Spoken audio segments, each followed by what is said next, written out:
diz assim, Mateus 6, a partir do 5. Quando vocês orarem, não sejam como os hipócritas, que gostam de orar em público, nas sinagogas e nas esquinas, onde todos possam vê-los. Eu lhes digo a verdade, eles não receberão outra recompensa além dessa. Mas quando orarem, cada um vá para o seu quarto, feche a porta e ore a seu pai em segredo. Então seu pai que observa em segredo os recompensará.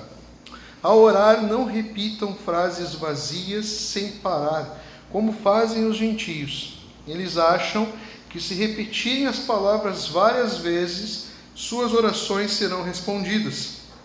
Não sejam como eles, pois seu Pai sabe exatamente do que vocês precisam antes mesmo de pedirem. Portanto, orem da seguinte forma: Pai nosso que está no céu, santificado seja o teu nome. Venha o teu reino, seja feita a tua vontade, assim na terra como no céu.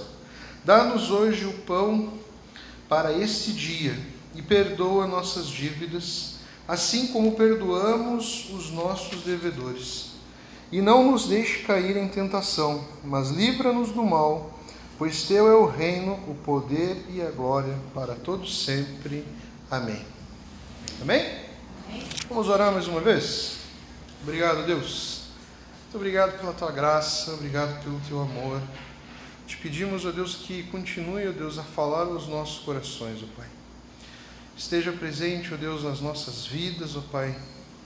Esteja presente, ó Pai, aqui e agora, ó Pai. Tira tudo aquilo, ó Deus, que possa tirar a nossa atenção da Tua palavra e da Tua mensagem aos nossos corações. Em nome de Jesus que nós oramos. Amém. Muito bem.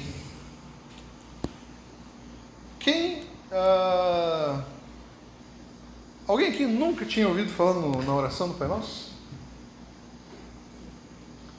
Acho que grande parte das pessoas, até uma pessoa que não é religiosa, até uma pessoa que não é cristã, já ouviu em algum momento da sua vida a oração do Pai Nosso. Alguns até colocam a oração do Pai Nosso como uma reza, né? Então, e ela, infelizmente, ela é lembrada de uma maneira muito ruim, digamos assim.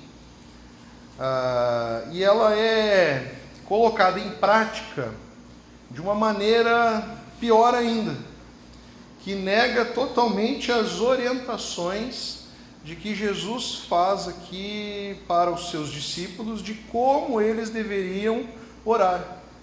Só para você lembrar um pouco do Sermão do Monte, que se inicia lá no capítulo número 5, a gente dividiu esse Sermão do Monte em várias séries que a gente tem feito aqui na igreja.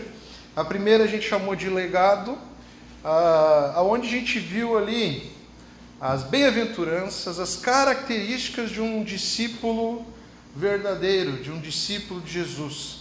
Não esqueça que o Sermão do Monte, apesar de Jesus ter vários seguidores, pessoas que iam até onde ele se dirigia e aonde ele se colocava para pregar, mas esse sermão Jesus está pregando para aqueles que são seus seguidores, que são seus discípulos.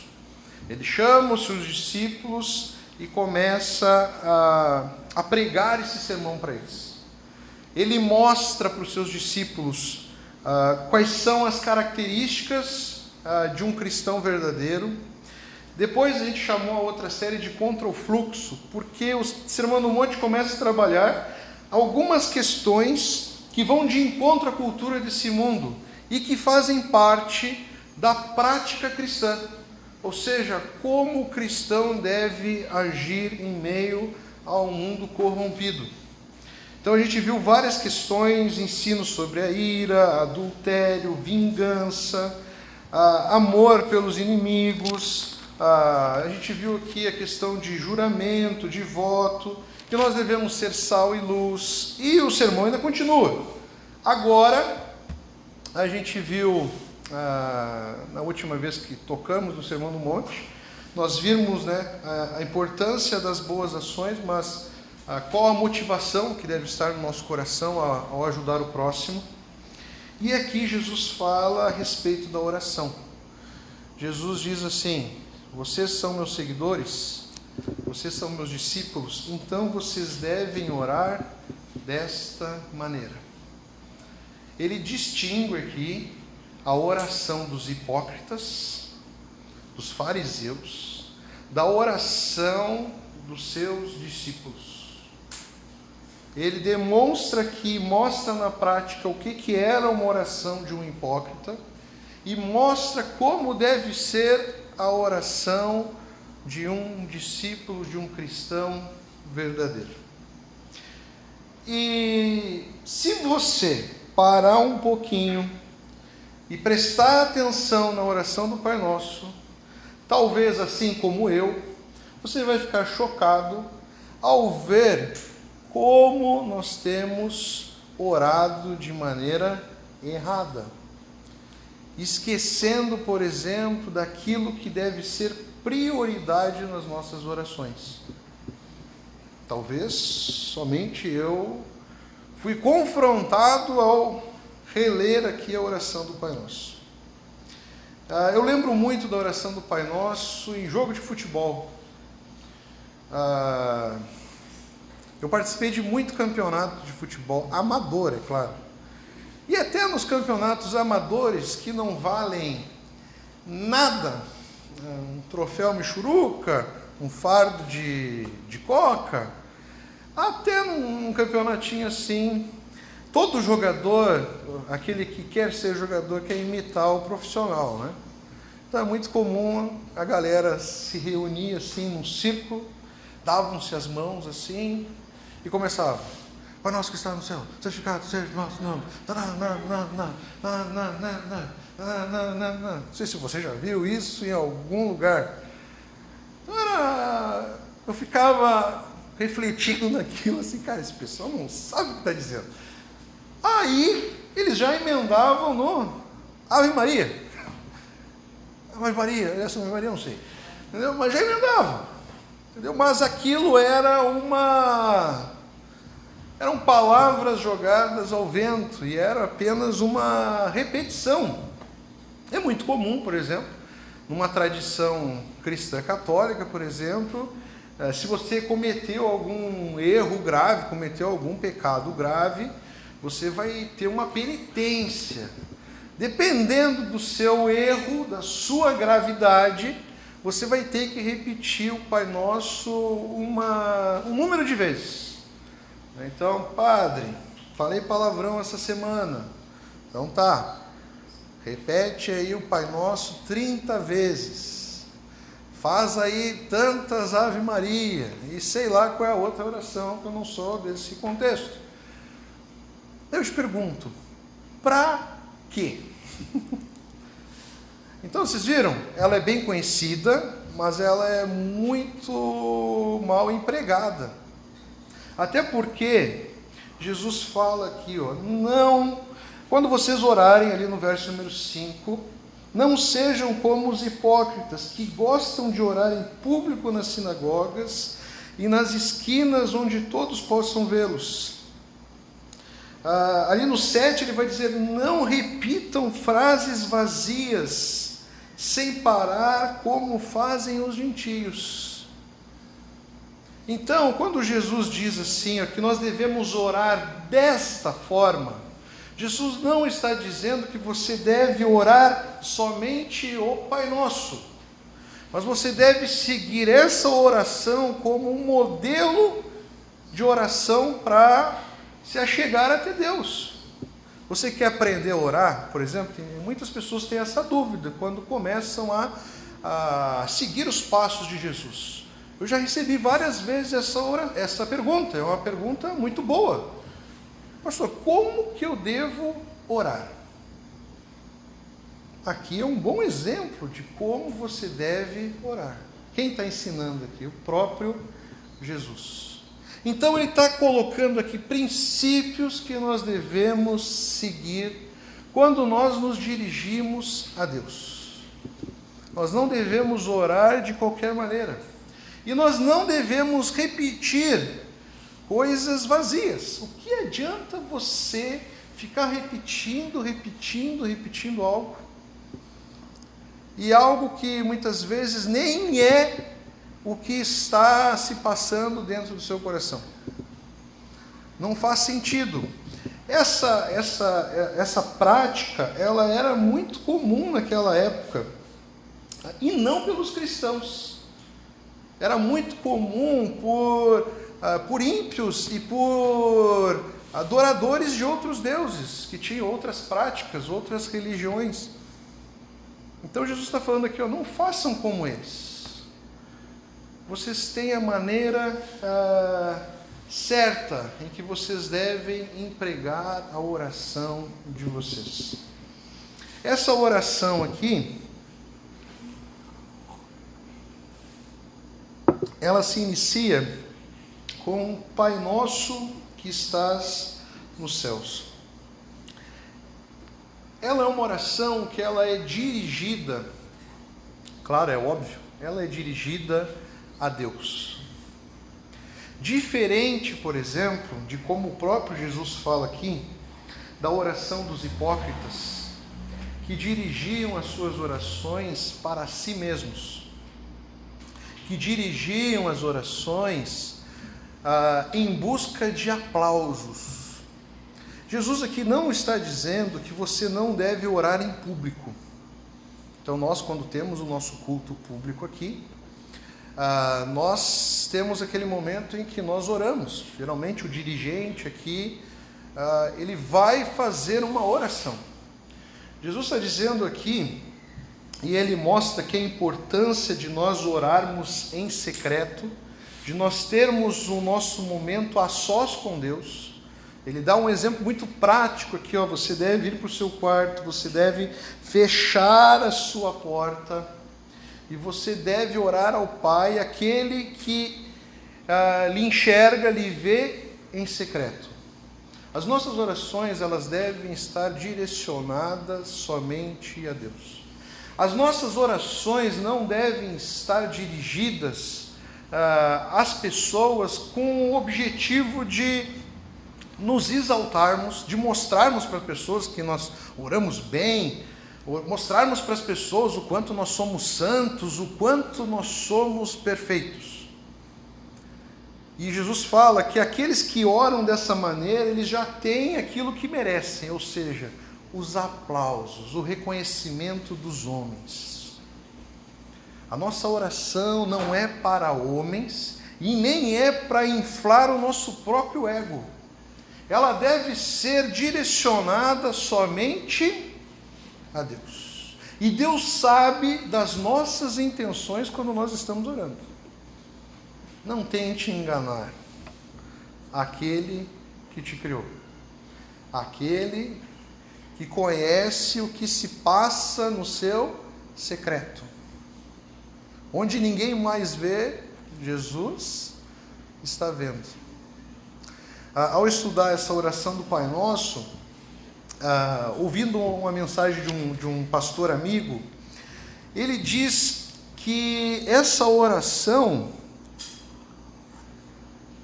é um antídoto divino para a angústia, para aquela alma que anda angustiada, para aquela alma que se desfaz muitas vezes ao viver nesse mundo de angústia. E ele trouxe uma citação bem interessante de um filósofo chamado George Bernanos, e ele escreve a partir de uma perspectiva cristã, e ele diz assim, depois da queda, na nossa condição humana, se não fosse pela bondosa graça de Deus, a nossa alma se tornaria em poeira no primeiro momento em que tomasse consciência de si. Vou repetir para você prestar bem atenção. Depois da queda, depois do pecado do homem, depois da separação do homem com Deus, na nossa condição humana de pecador, se não fosse por aquilo que Deus fez por nós, se não fosse pela graça derramada de Deus ali na cruz, a nossa alma se tornaria em poeira no primeiro momento em que tomasse consciência de si. Ele diz que a oração do Pai Nosso é um antídoto para uma alma angustiada, porque na oração do Pai Nosso, quando nós começamos a nossa oração, que nós começamos dizendo Pai Nosso que está nos céus, nós estamos olhando para um Deus que não é apenas um Deus, Ele se apresenta a nós, se dirige a nós como um Pai, mostrando que Ele tem uma autoridade sobre nós, mostrando que Ele tem uma ternura e Ele tem uma intimidade conosco. Não é um Deus que se distancia de nós, é um Deus que se aproxima de nós. Quando nós nos dirigimos a Deus dizendo que Ele é o nosso Pai nas nossas orações, nós temos aonde nos agarrar. Nós vivemos em um mundo onde a nossa alma, nós não precisamos de muita coisa, é isso que esse filósofo está dizendo. Quando nós nos damos conta de quem nós somos, de tão pequenos que nós somos, e nós não precisamos de muito para mostrar o quanto nós somos insuficientes e como nós somos pequenos. E eu não preciso te lembrar que um pequeno vírus mostrou o nosso verdadeiro tamanho. Um pequeno vírus mostrou o quanto nós somos fracos, o quanto nós somos pequenos. Nós vivemos numa época, em tempos, e a pandemia só agravou isso, onde as almas, as doenças relacionadas à alma, ao espírito, à mente, estão deixando as pessoas feridas, angustiadas. A alma das pessoas está se esfarelando. As pessoas estão cada vez mais doentes.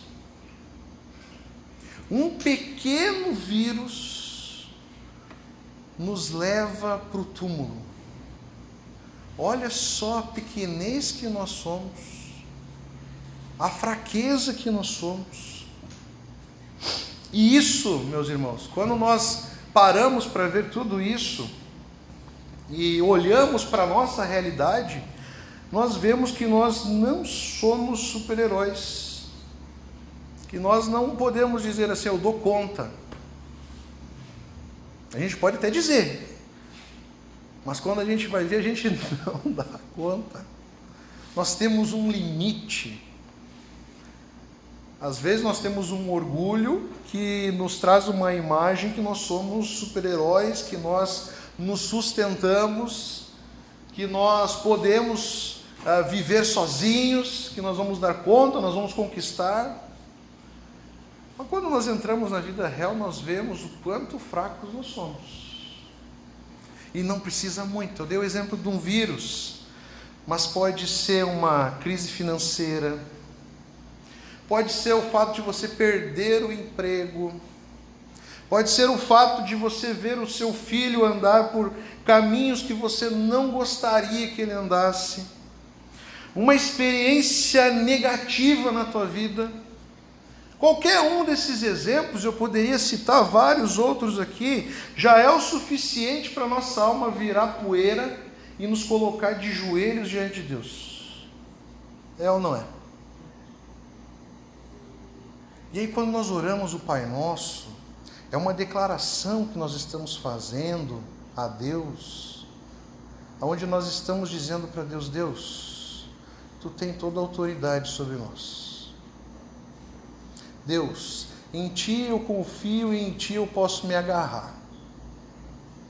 Porque nada dessa vida, nada em que a gente possa ou queira se agarrar nessa vida, vai nos dar sustento, vai nos dar segurança. E muitas vezes as coisas desse mundo, dessa nossa vida, são coisas que aos nossos olhos humanos parecem ser coisas que realmente vão nos dar segurança.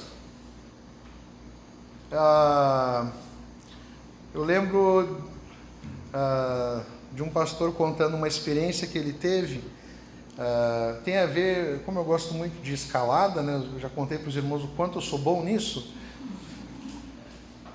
O pastor amigo meu contou uma experiência que ele teve ao fazer um curso de equipante de acampamento, estilo esses que a Angélica ajuda a organizar lá, onde o cara estava dando dicas de escalada, de fazer um rapel. E tem uma hora muito importante para você que vai fazer uma escalada, que é onde você vai prender a corda. Isso é essencial. Ele disse que eles estavam no alto da montanha, assim, e ele perguntou para os alunos ali: bom, aonde eu devo prender essa corda? E aí disse que tinha uma pedra muito grande. Como eu sou exagerado, imagina uma pedra desse tamanho, enorme. Todo mundo falou: naquela pedra lá, ó, aquela pedra lá é grande, aquela pedra ali é muito forte. Aquela pedra vai ser o suficiente para segurar a corda e nos deixar em segurança. Ele falou assim: não. Vocês estão sendo enganados pela imagem que essa pedra está trazendo a vocês. A falsa segurança que ela está trazendo. Ele chamou os alunos e falou assim: ó, dá só uma empurradinha nessa pedra aqui. Diz que eles só deram uma empurradinha assim, a pedra se moveu. Ele falou assim: sabe onde vocês devem prender a corda? E aí ele é entendido de geologia, coisa que eu acho que todos ali não eram, muito menos eu. Ele mostrou que, está vendo esse toco aqui, ó? Ele chamou de crosta da pedra, da rocha da montanha. Aqui que você deve prender a corda. Porque essa crosta que ela está ligada à montanha, é a própria montanha. Isso aqui não mexe. Aquilo ali parece que é seguro. E aí a gente pode fazer agora a analogia. Você pode pensar que um bom salário é um motivo para te trazer segurança para a tua vida. Você pode achar que um bom emprego é capaz de te dar a verdadeira esperança, o verdadeiro alívio. Um bom lugar para os filhos estudarem, uma boa cidade para morar. Aí você pode colocar qualquer coisa que na sociedade que nós vivemos é dito como algo que traz segurança. Mas na verdade é uma falsa ilusão. Interessante se nós olharmos para a oração do Pai Nosso, é uma declaração de confiança. Jesus está dizendo que nós devemos nos dirigir a Deus chamando Ele de Pai, e aqui você tome o cuidado para não abusar. Pai é a palavra correta aqui, era como o filho daquela época chamava o seu pai. E ela significa autoridade, ela significa ternura, ela significa um cuidado de um pai amoroso. Agora, ela lembra de que está se dirigindo a Deus como um pai que governa a sua vida. Você está se dirigindo àquele que governa a sua vida. Não vai cair aí na pegadinha de ser irreverente demais com Deus, chamando Ele de paizinho. Não esqueça que é Deus. Aí você pode entrar aí por um caminho muito perigoso, onde você vai esquecer dos atributos de que Deus gosta de ser dirigido. Mas o interessante do Pai, quem conhece de verdade o seu filho? Essa pergunta eu acho que está errada, né? Eu já dei a resposta na própria pergunta, né? Por exemplo, por mais que os pais, eu tenho vivido isso agora, e eu me encanto com a minha filha, não tem como eu mentir, e eu acho que todo pai se encanta com seu filho, até de maneira exagerada muitas vezes, às vezes o pai tem a impressão que o filho é o mais inteligente do mundo, que o filho é o mais esperto do mundo, que é o mais bonito do mundo, Né? E até a gente sabe, né? É porque é pai, é porque é mãe, né? Então tem a obrigação de amar, tem a obrigação de chamar de bonito. Você sabe o que eu estou dizendo. Eu me encanto com a minha filha. Mas eu convivo com ela todo dia. Eu sei das fofuras dela. Eu sei dos momentos onde ela me tira de órbita. E ela já sabe fazer isso com a maestria. Assim, olha, já estou assim, me preparando. Eu vou acabar me dando muito mal aí. Ela já me tira assim, ela agora aprendeu a se dirigir a mim e fala assim: papai, meu rei.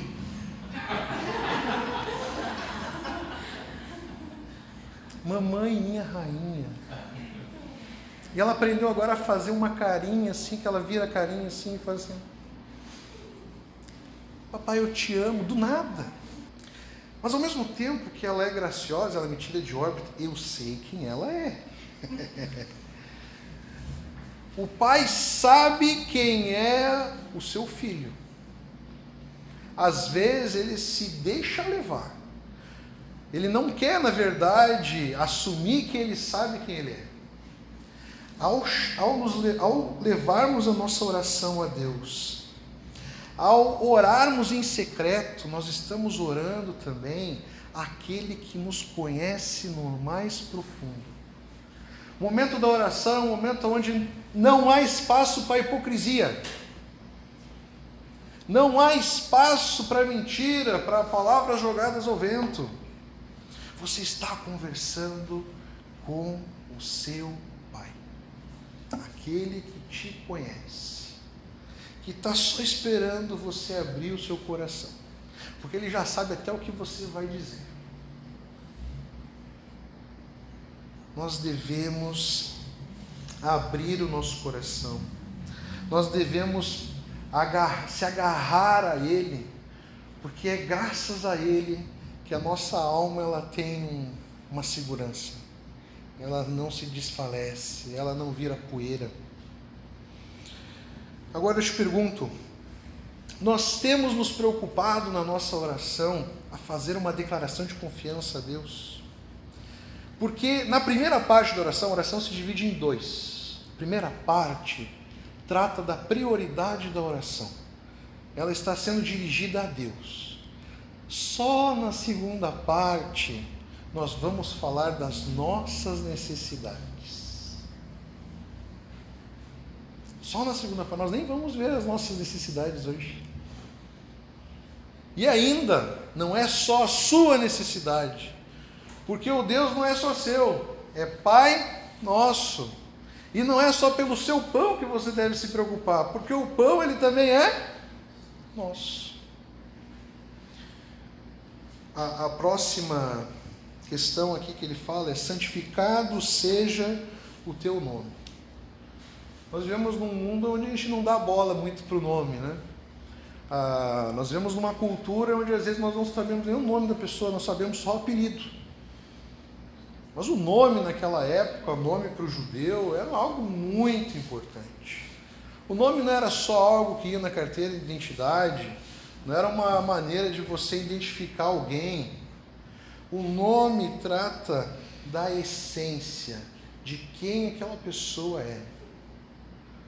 O nome fala a respeito da personalidade, a respeito da vida por inteiro daquela pessoa. E Jesus diz que na nossa oração, depois de nós falarmos Pai nosso que está no céu, nós devemos falar: santificado seja o teu nome. Jesus está nos ensinando que antes de nós estarmos preocupados com o nosso nome, com a nossa vida, nós devemos nos preocupar com o nome de Deus.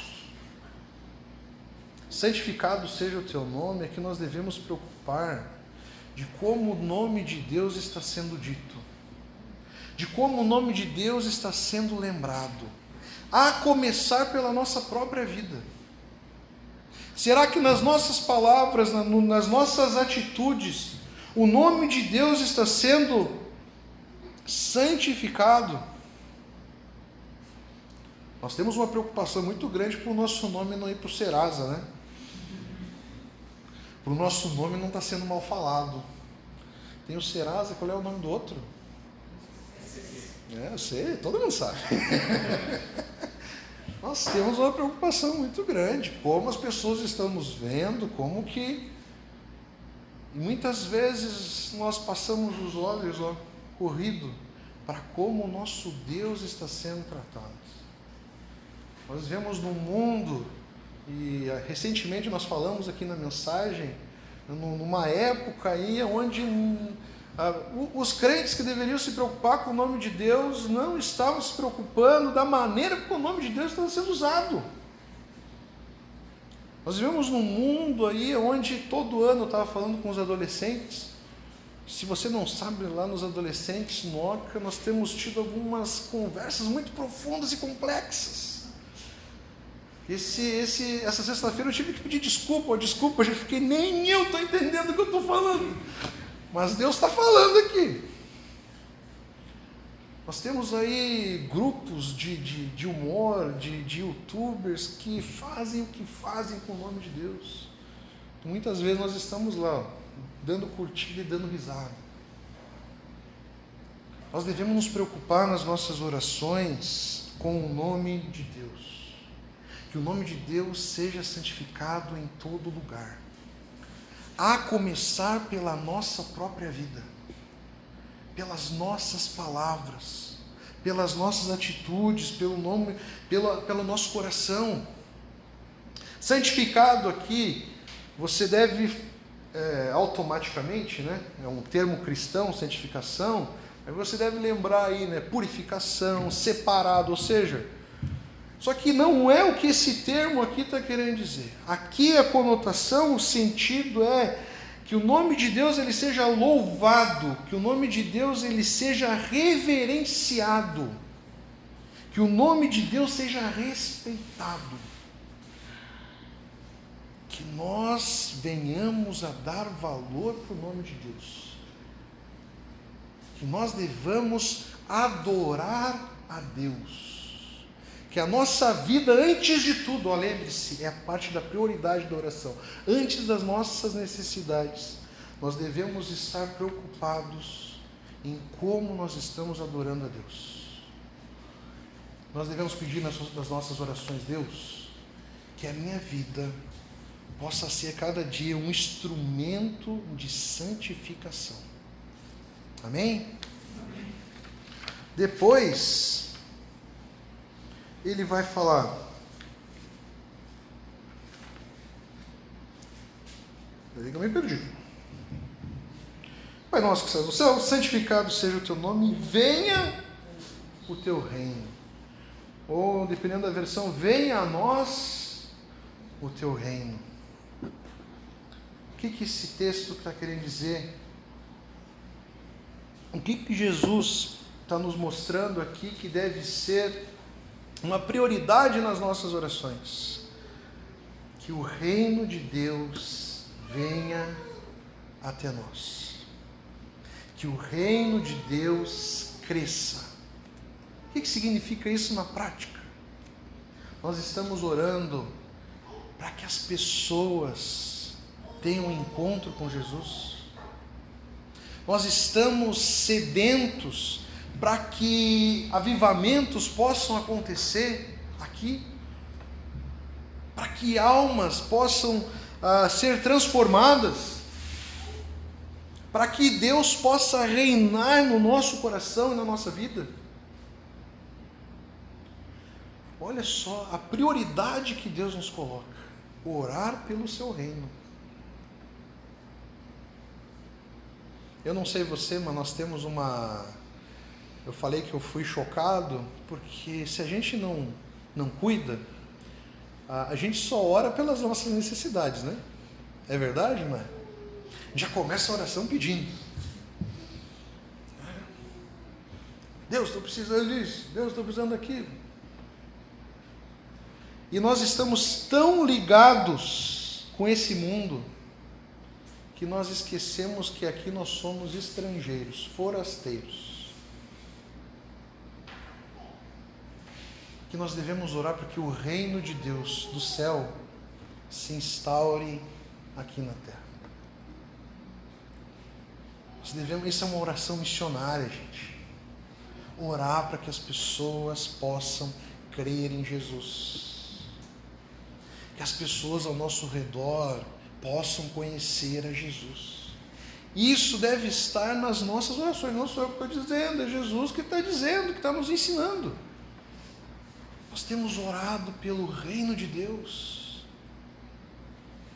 Nós temos clamado nas nossas orações. Nós temos orado para que a igreja reflita o amor de Jesus, para que a igreja proclame as boas novas. Nós temos orado para que Jesus transforme os nossos relacionamentos, para que Ele restaure as vidas. Fica tranquilo, você vai orar pelo teu pão. Fica tranquilo, vai chegar a hora. Só que como tudo na vida, nós temos prioridades. E Deus deve ser a nossa prioridade em tudo. Tem uma maneira de se chegar até Ele.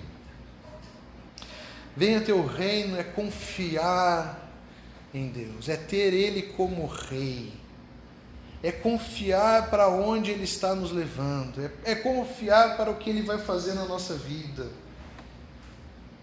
E eu nem cheguei ali no seja feita a tua vontade. Tem uma historinha bonitinha que o menininho estava num avião, de repente começou a ter uma... Como é que é quando o avião começa a... Turbulência. Não sei se você já pegou um avião. Eu já tive a experiência de pegar uma turbulência no avião. Dependendo da turbulência que você pega no avião, eu vou te explicar o que é uma turbulência. Um avião está de boa lá, voando, bem tranquilo. Aí o comandante chama lá no rádio: atenção, senhores passageiros. Ele dá uma informação muito importante para nós, que ele mostra a altura que nós estamos. E geralmente é uma altura bem alta. De repente o avião começa a tremer. E tem vários níveis de turbulência. Uma vez eu peguei uma turbulência tão forte. Você vê quando a turbulência é forte, quando você não vê ninguém em pé no avião, principalmente as aeromoças. Sentam tudo. E começa a dar uns sinais assim, e eu lembro uma turbulência, aí você começa a olhar para o lado, todo mundo está orando. Até quem não é cristão. E geralmente eles estão orando o quê? Pai nosso que está no céu. E aí diz que tinha uma turbulência muito forte, começou a cair as malas assim dos bagageiros em cima. Diz que as pessoas começaram a gritar. Diz que as pessoas começaram a se desesperar. A alma começou a se esfarelar. Aquela bagunça, aquela gritaria, Diz que uma senhora estava olhando assim e viu um menininho sentado no avião. Diz que o menininho estava quietinho, assim pleno, intocável assim. Ele passou toda a turbulência quietinho. Aquela senhora, em meio ao seu desespero, conseguiu reparar isso. Depois que passou a turbulência, o avião pousou, tranquilo. Estava todo mundo descendo do avião. Aquela senhora chegou para o menininho e falou assim: nossa, você é corajoso. Meus parabéns. Todo mundo ficou desesperado aqui. Você, que coragem, hein? Diz que o menininho olhou para ela e falou assim: não é porque eu sou corajoso não, tio. É porque quem está dirigindo o avião, o piloto, ele é meu pai. Eu sei para onde que ele está me levando. Quando nós declaramos a Deus que venha o teu reino, quando nós declaramos a Deus que seja feita a tua vontade, isso aqui é uma declaração de obediência, de confiança, de entender e de compreender que o que Deus permite na nossa vida, o que Deus permite no curso da nossa vida, tem o seu cuidado, a sua provisão. Ele sabe o que está fazendo. Nós temos que nos preocupar, o crente ele tem uma preocupação muito grande em tentar descobrir a revelação oculta de Deus. Mas se você olhar para reparar, né? Essa revelação oculta significa o quê? Que você não vai ver, ela está oculta. Nós temos que nos preocupar com aquilo que Ele já revelou, que está revelado a nós. E o que está revelado a nós? Que nós cremos em um Deus que mandou o seu Filho amado morrer na cruz por nós, que venceu a morte, e nós não temos do que duvidar. Não tem nada que seja capaz de esfarelar a nossa alma, porque a nossa alma está segura nas mãos de Deus. Seja o que for acontecer, e você não sabe o que vai acontecer amanhã. Vou te dar uma prova. Estava dizendo que ia chover de sábado até hoje e ia emendar. Está chovendo?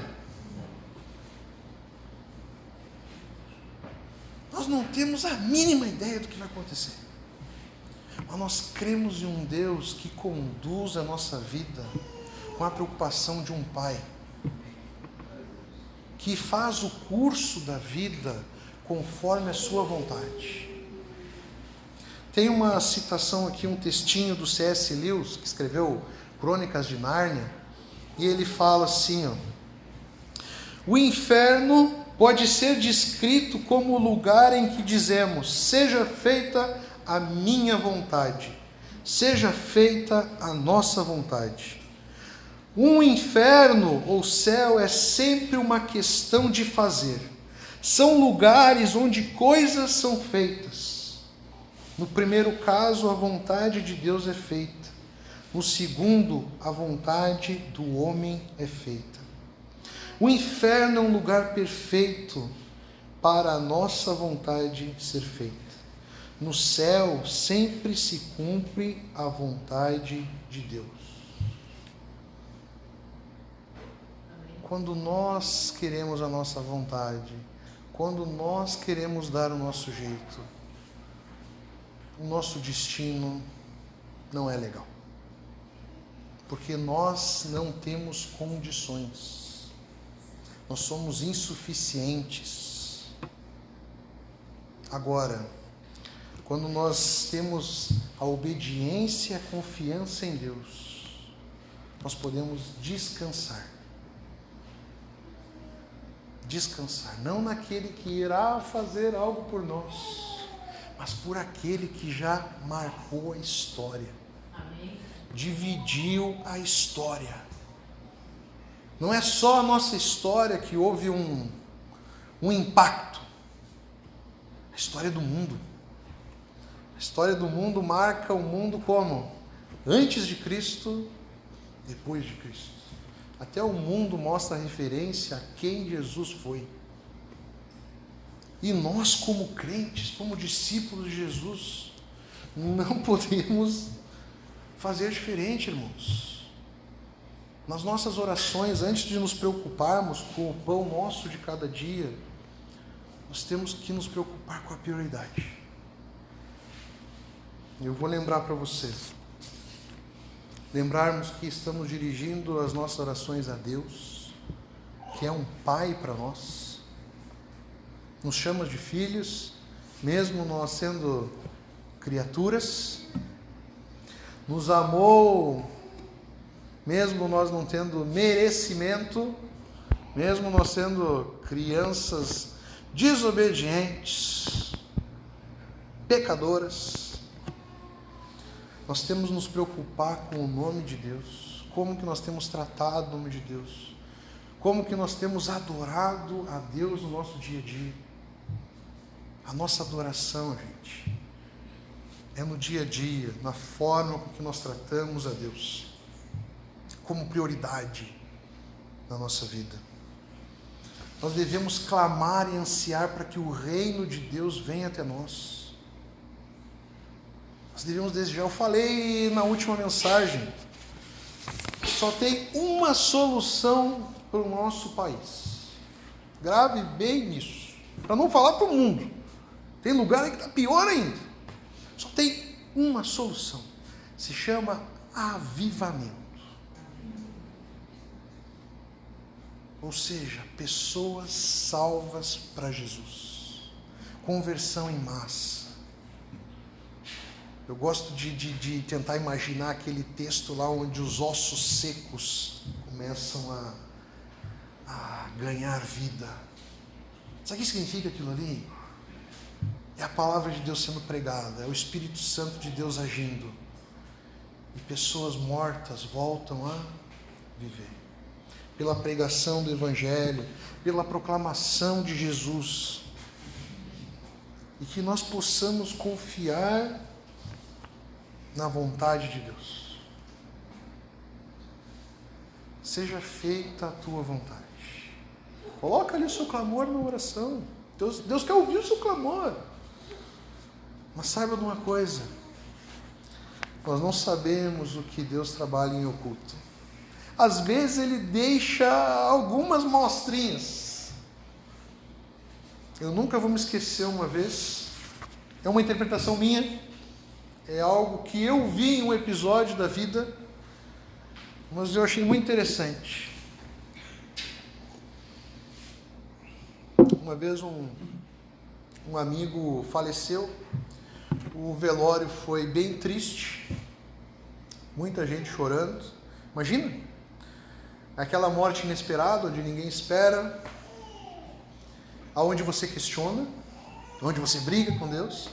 Mas eu nunca vou esquecer que passou um tempo depois, e eu não tenho dúvida que Deus usou aquele episódio ali, e grande parte da família se converteu a Jesus. É uma interpretação minha. Às vezes a gente não sabe, não tem ideia do que Deus está fazendo. Saiba de uma coisa, Ele está fazendo algo que é muito melhor do que eu, do que você podemos imaginar. Os pensamentos de Deus não são os nossos pensamentos. Nós até planejamos o nosso caminhar, mas é Deus que determina os nossos passos. Nós precisamos confiar nele. Amém?